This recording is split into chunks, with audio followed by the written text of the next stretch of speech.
Welcome to the Floods of Torment.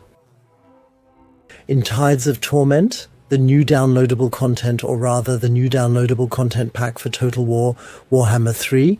I'm live on Twitch now, YouTube is also tough. Attention, this stream and the videos created during it at the beginning of December 2025 are supported by the developers with a small fee. A thanks, B advertisement. And included in Tides of Torment are 3 DLCs, each of which brings a new commander, with unique game mechanics tied to them, many new gameplay elements, units, and much more. You can buy them individually for about €8 each, or as a bundle for around €20. When developers sponsor my streams or videos, they always give me a custom link. For us, it would be cool if you sent people there. I'm sending you to Steam, that's what they wanted. The Steam shop page is pinned at the top on Twitch. Please post it again, and please check it out on YouTube here in the text description on YouTube, in case you follow the link and buy or wishlist there. Or whatever you do, signal to the developers that it might not be such a bad idea to leave a small fee with Writing Bull, because games like this are welcome and appreciated here. Included in this downloadable content pack are 3 downloadable content S for 3 factions, commander packs for the High Elves, for the Norska faction, and for the Islamic faction.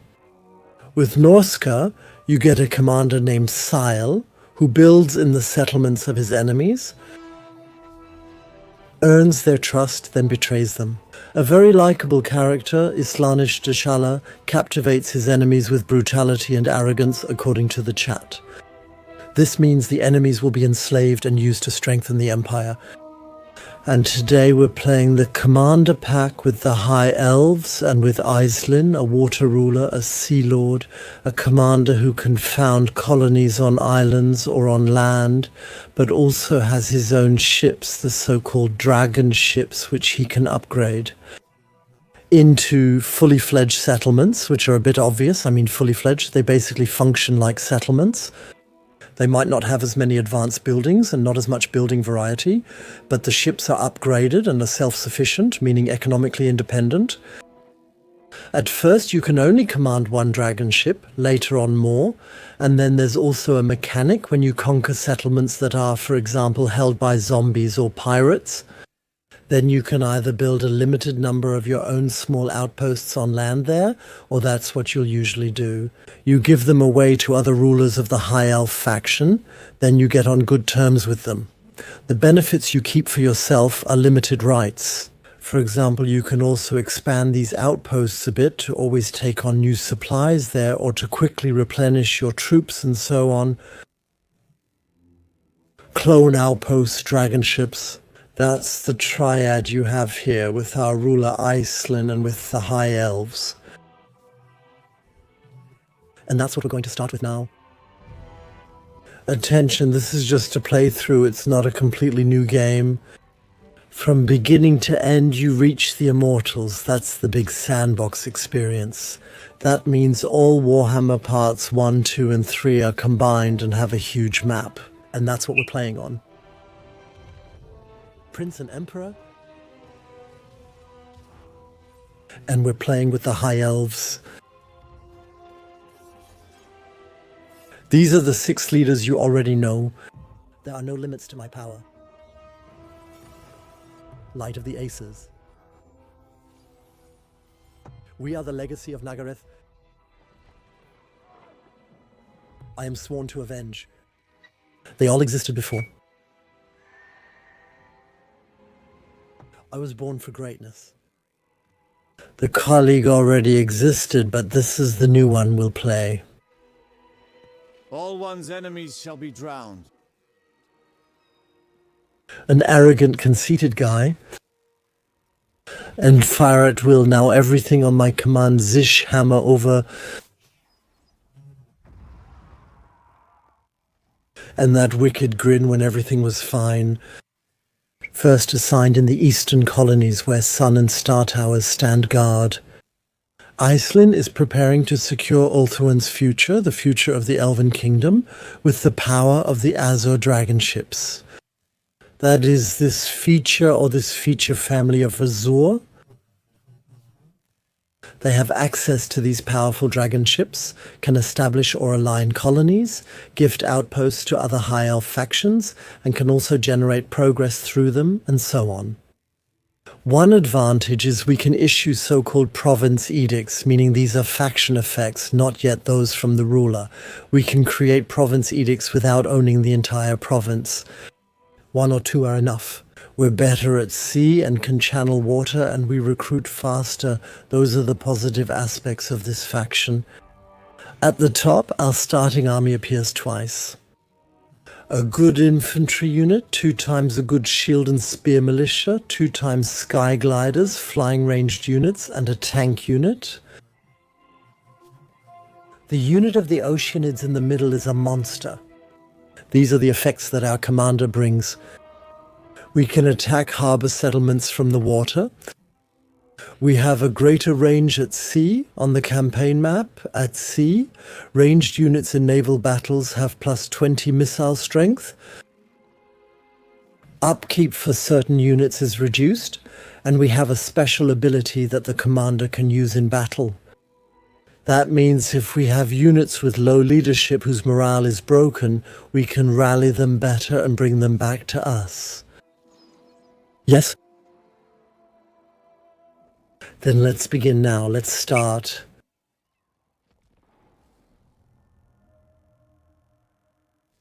The downloadable content has already been released. Jerry Key asks, it was released today at 6 post-meridium, I think, so just a few hours ago.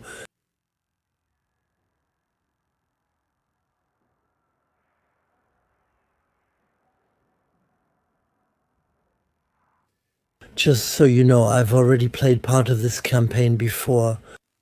I managed to die in the 3rd round and everything went downhill. I think it was round 3.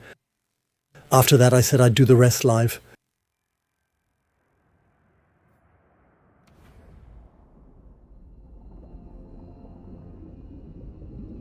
The waters take what they will and yield to no one. It can't go louder, so just imagine it.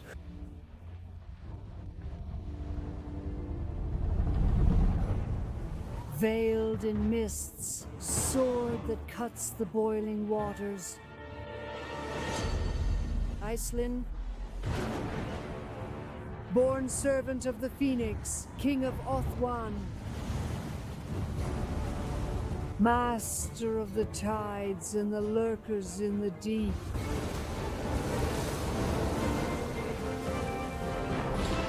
Those who dare oppose him, he'll leave them ruined in his wake.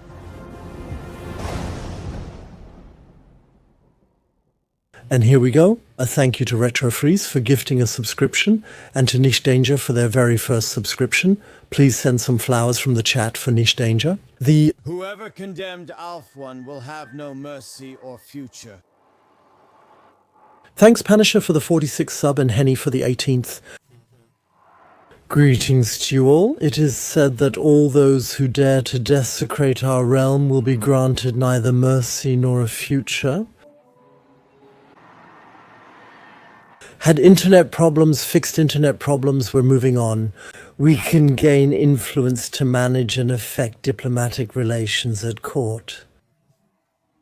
And hold patronages, win battles against our enemies to gain the trust of our High King, the Phoenix King, and so on and so forth. As I said, it's just a playthrough. We just want to get a taste of it. This is our very first mission. As usual in Total War with 3 factions or in any Total War match, the first rounds are a bit scripted because you can follow along with predetermined quests. We're here at the Eastern Islands, which is at the bottom right of the big world map, you could say. We have 8 rounds of time.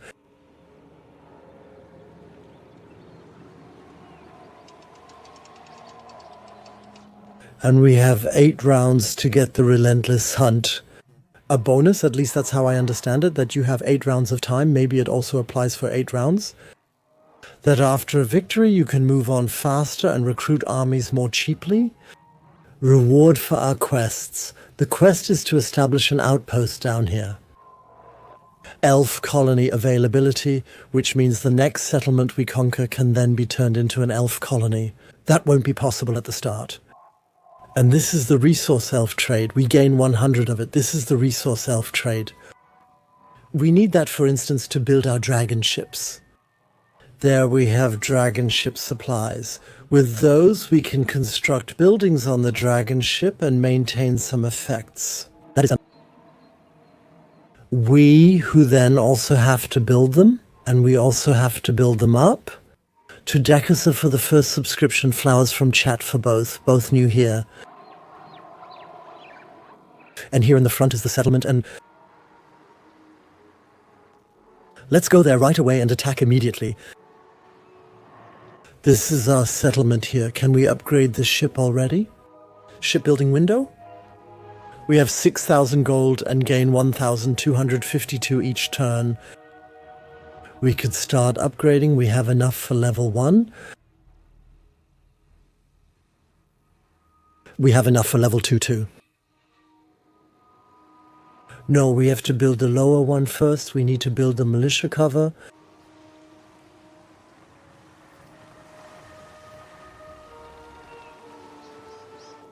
Do we have that, or do we need to build it? There's a green check mark. Do you think we already own it, or do we still need to build it? We still need to build that here. Then you have it. Isis mentions that in the chat. Ship construction. Why can't I go there yet? You first have to build your main settlement chain building. That's probably the main settlement chain building here. It's probably one of these two here. No, the militia deck. Lookout mast for the ship. Travel faster or more dragon ship crew. It's growing. You heal faster. You can recruit faster. And you can't do that at the moment. The link would have to be developed first. It's in the chat, so if I click on it here, nothing happens. But that would be the next level, but it's not possible since we only have 400 dragon ship supplies. You answered the question, so it was grayed out. And that's not possible because we first need the main settlement chain building, which could be this one. That means this comes first. Is this the main settlement chain building? What do you think? Is this the main settlement chain building?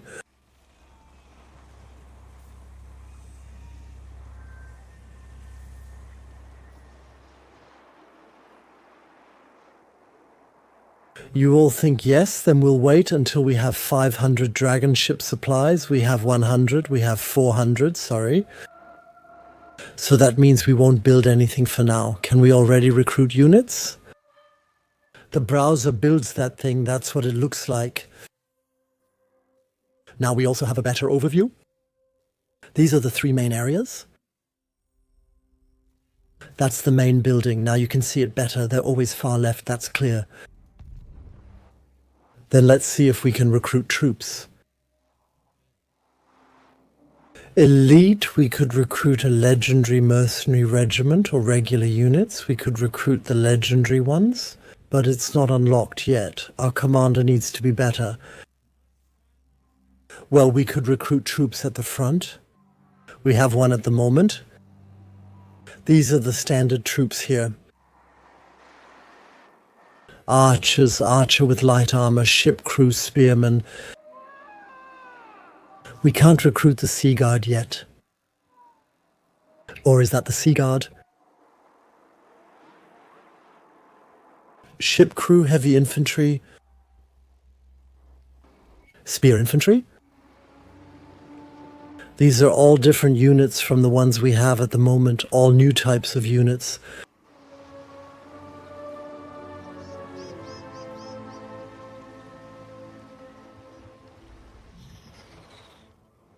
I'd say one of each is a safe bet. High leadership values, and also we need to see how many you can upgrade per round. And these are the light archers. These are the better ones. They only differ in their armor value. Here it's low and there it's much higher. The wind in my hair, the rustling forests against the pane. Okay. Look how many we can build. We'll do the ship's crew once. Ah, now it works. That's the one down here. However, such flexibility comes at a price. Build your forces closer to your homeland if possible. These up here are the global options, but we're building locally down here, which is cheaper. One ship crew I'd like to... I feel like we have enough spearmen. I'd rather make another ship crew. Kind of an all-rounder thing. We can make another one, not the third one. That one goes out. We'll build the fourth one. Perth is too crowded. Once with, I think with Control and S you save. No, exactly. Then let's add our army to the colleagues.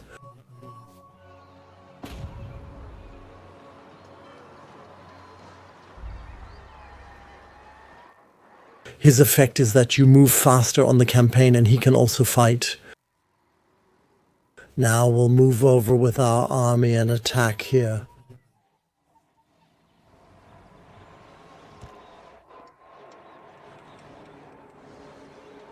I can't attack because I'm currently building units. Is that the reason? Right. You think so? I can't attack while recruiting. Should we recruit or just attack? We don't know how many defenders there are here. Quite a few weak units, but many. Should we recruit once? Yes. Archers on the water, very cool because of the 20 combat strength we have. Good idea, they should skip a turn. Should we still use our melee units or our archers? Should we do it with the regular melee units? We already have plenty of ranged units here. We'll skip a round. We'll wait for a round. Yeah, we could attack now, but then we'd have to recruit both units next round, so it's better to wait now. We'll skip a round.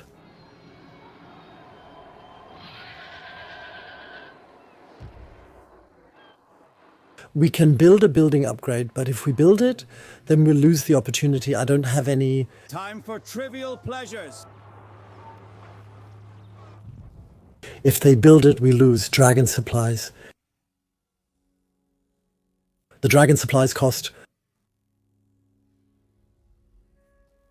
Movement range, growth of the dragon ship crew, faster healing. I'll add it to the build queue. Let's go outside and check. It costs dragon ship supplies, so let's not do it. Navigator by night. Seamaster forever. We want to get the upgrade level first, right? Or do we also want to treat ourselves to the lower levels here? We can recruit faster. I'd like to have that very early on.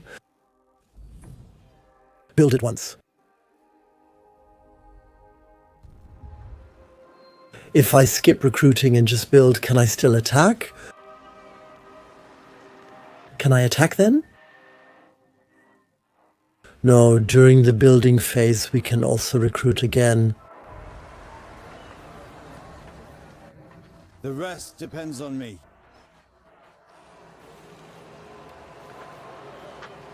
In the Navy, my word is law. Skip around and conduct research, you...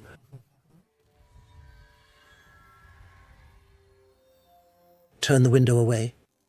Here you can spend money on armies, empires, and the Sea Guard. Herald Civilization. When you recruit commanders, they're better, and all sea regions become visible. And one turn. Or the armies, where recruitment costs decrease. They have a higher rank when recruiting, which takes 4 turns. Leadership and recruitment ranks both increased. I would actually like to do that. Actually, it all sounds cool. I would just go in here.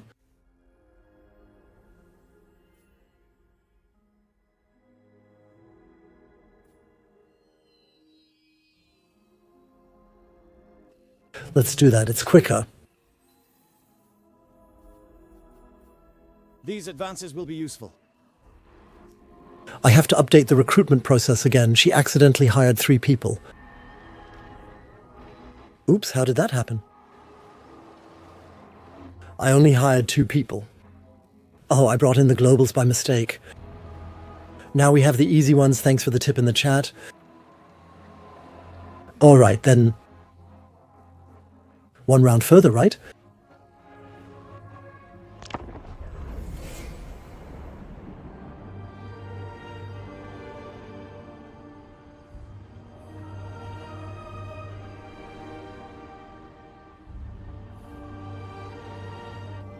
This takes a while since there are many factions and we're on a huge map.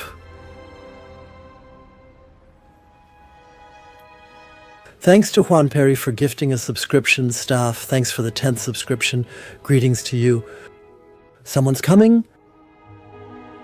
He's boosting them. He boosted them. That's obviously unfortunate, but we would have had him sooner or later anyway, so let's attack the middle now. What news? We're stronger now and we're attacking.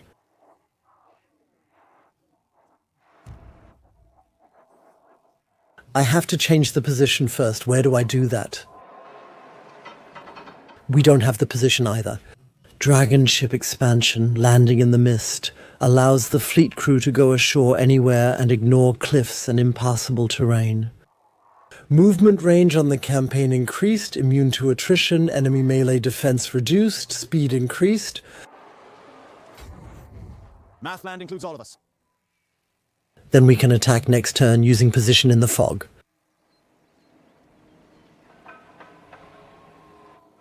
We can still build up again now, recruit troops once more. Who can face the hostile waters? Global doesn't work, but they still keep going.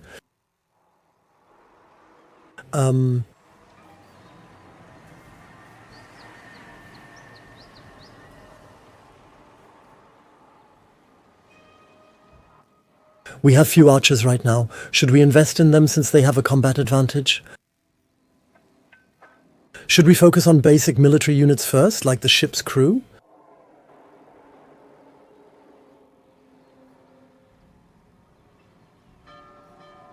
I would like to have more of them. That's the backbone of our army. I would get even more of those.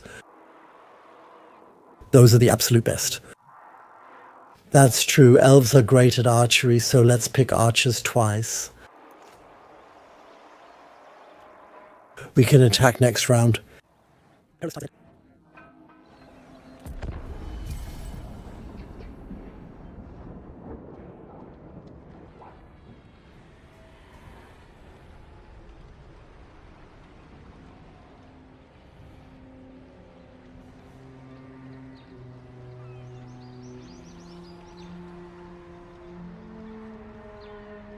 Here we are. They have researched the technology.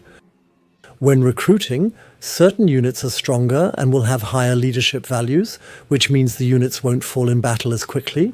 Before we start the next research, let's join in. The one we just saw, Herald of Civilization, only takes 1 turn. Now we can attack here. To solve problems, I can't. You can't attack from that position.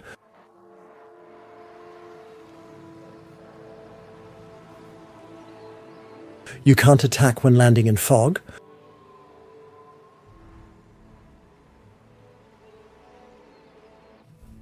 That's for going ashore. It's not on the water. We return to no position, then we can attack.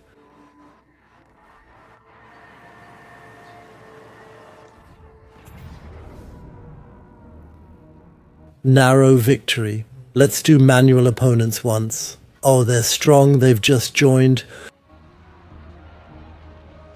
They just landed.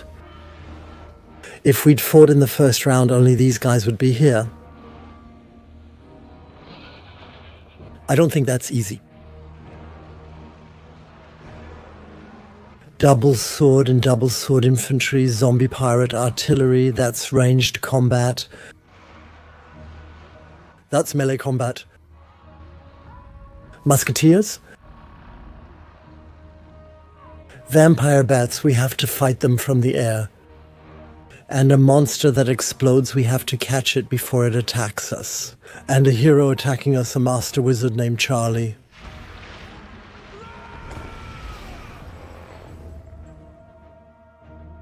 Let's see if we can do it.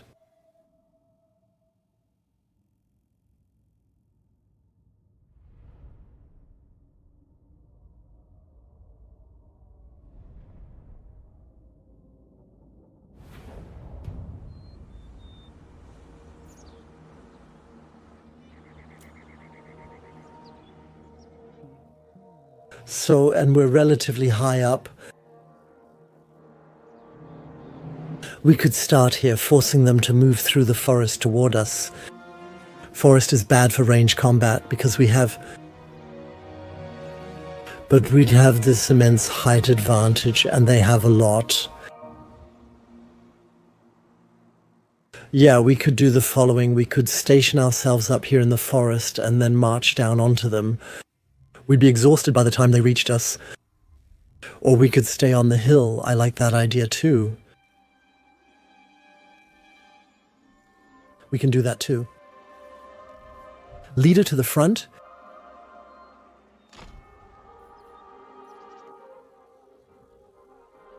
Our other commander, that's our main commander. Then we'll grab our boogies.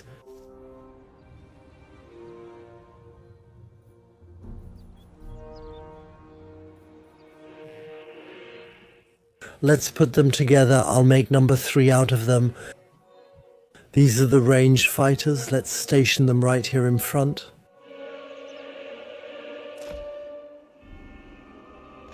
Hey, then feel free to pull them all the way along.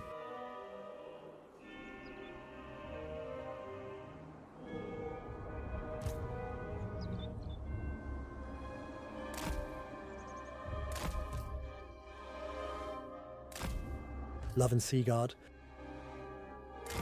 It shall be done.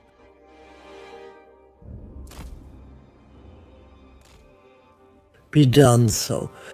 That's the projectile infantry. Then we'll put our melee fighters into 2 groups. That's a flying projectile chariot. That's an extra type of chariot unit. Then we'll add a few more. We'll do it like this. We'll take a group on the left side. That's these 3 here without a leader. With this one here.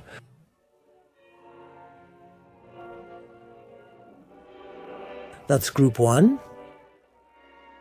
We'll put them here. We'll form a wing here, and then we'll form a wing for group 2. With our commander. We'll put him on the right side. Maybe we can tempt them to try to encircle us from that direction. Then they'll have to march a long way. Then we still have number 4. That's the 2 of them. They are very fast flyers, and they can shoot while moving. Let's put it over here. This is a jank unit, anti-infantry.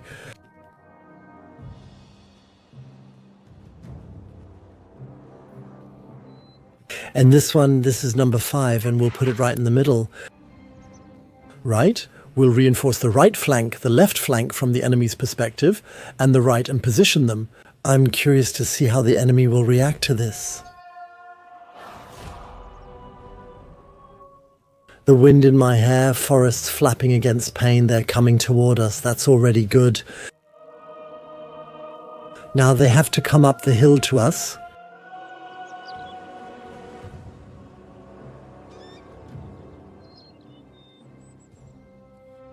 A unit is isolating itself. Those are the vampire bats. We should try to isolate them with this squad here.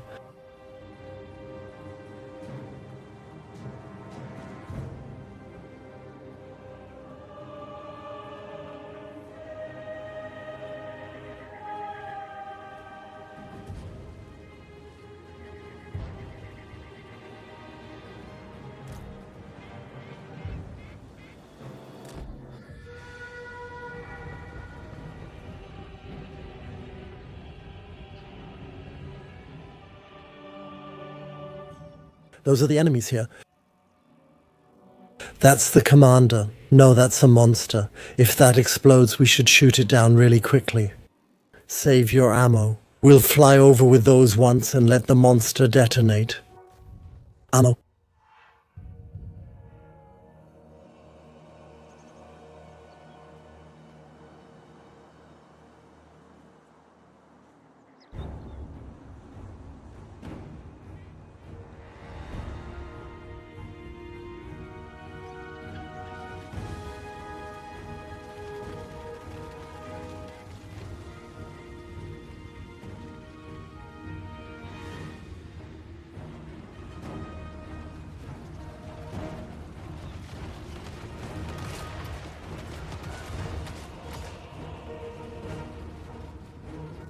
That gently brings some into our units.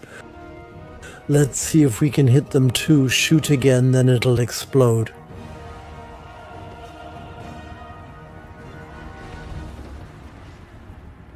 We have to get out of here soon. Yeah, and now we're pulling back. Yeah, back.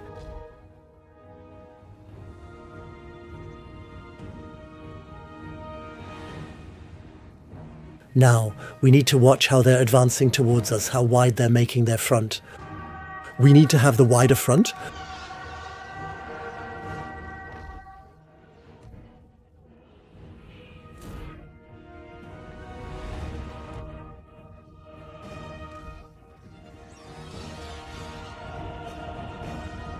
Our boogies are fighting.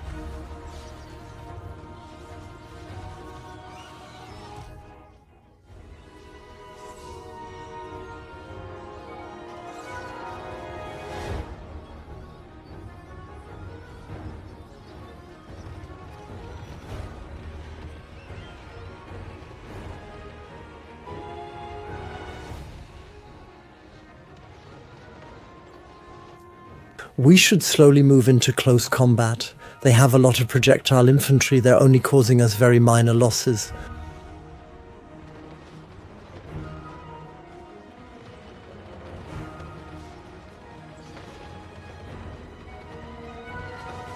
Here, they're about to run away.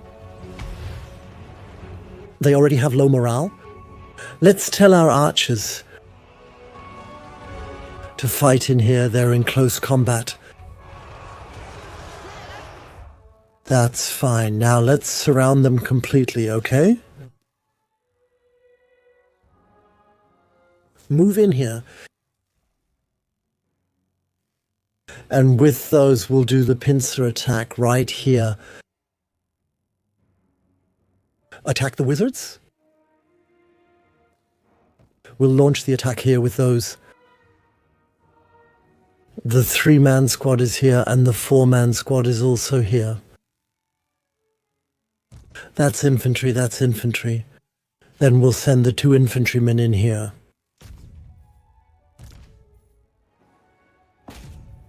The 1-man infantry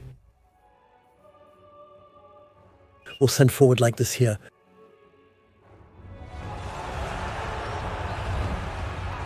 Our pilots are welcome to join the fight.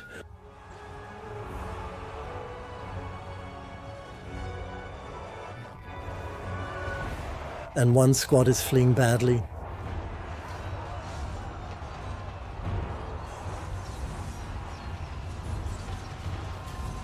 Archers, shoot at them here or from behind.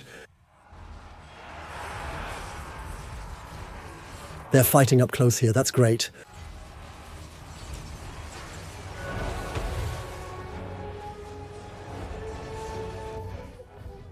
Right here, I just forgot. The one in front, please put it in here.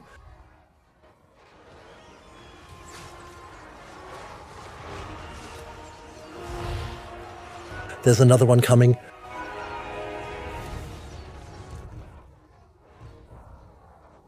They're really giving them a hard time. Over here. Come in, please. The squad will be here soon, so we need to be a bit careful. The hero is cleaning up over there by himself. Our bogeys. Yeah.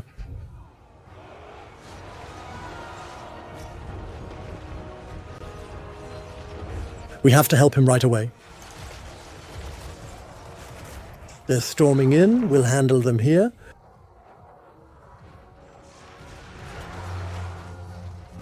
Right here, build on the left here, urgent help.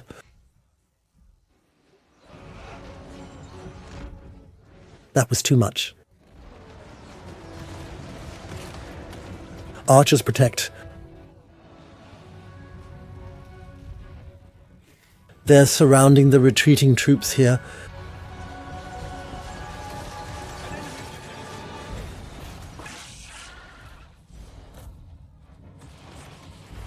Can we launch the attack here now?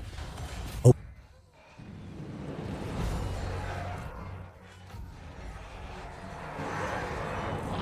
Unfortunately, they're almost completely wiped out.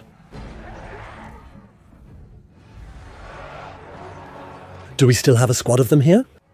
Yes, they're back in the fight. They can join in again.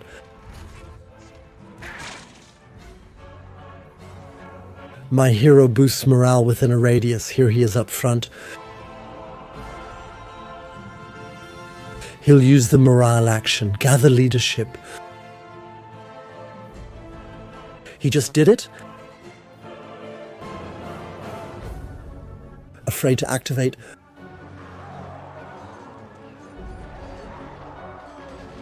He just did it.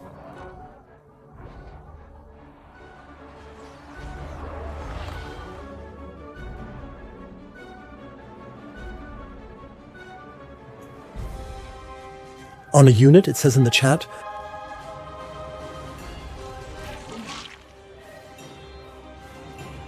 Now we've almost won, now just with the archers. Back there. Nonsense, they're after them.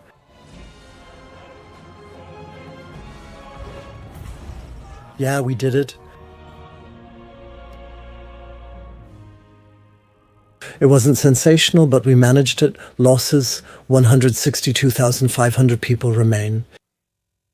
Yeah, here we have most of the crews. Good thing there were so many regular infantry there. I think that paid off for them. Our tanks took a beating. I had positioned them at the front at the start of the battle, and then unfortunately forgot about them. Our heroes are doing great.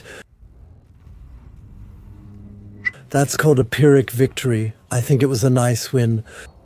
We received the favor of the Phoenix King and got loot, and quite a lot of it too. 2,000 is a lot, a whole bunch of rank points gained through an intense battle. Great. We completely wiped out the enemies. It went very well. We have only one option for the settlement.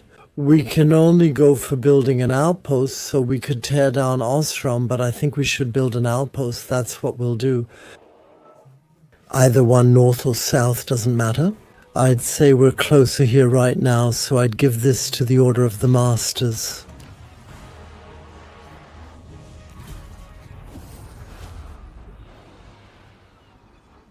Very nice, here we are. Our enemy died in battle. We have unlocked a legendary mercenary regiment, the crew of the Calendarian. And the mission was just successful. We got more elf colony points, more elf trade points, and from now on we can establish a colony. We have this effect for 8 turns, which makes us move faster. And we've already received the new mission. We're supposed to strike here at the Tower of the Sun. We're supposed to start a colony here, right?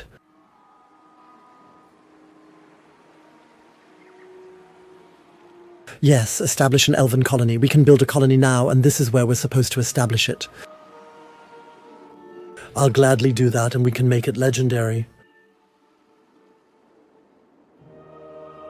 Unlock a legendary regiment. That went pretty well. We put up a good fight.